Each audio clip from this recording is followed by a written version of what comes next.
Alright, here's some Goodman and Rheem heat pumps that I haven't filmed. This one here's a Rude. Oh, see that Rude right here. It's from 2016, it's a 2-ton.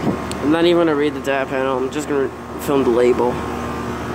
There's a Goodman. I think this is a heat pump. It's got Bristol. I don't know if it's a... That might be a straight cool unit.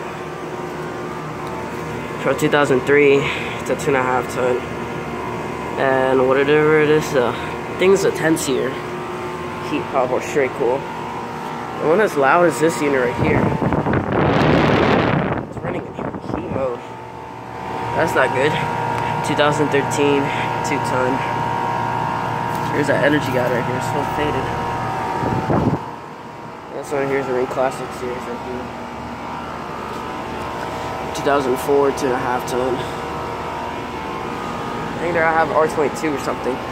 Yeah, they're R22. There's a GXT. 2016, 2.5 ton. I think it's a heat pump. It's running.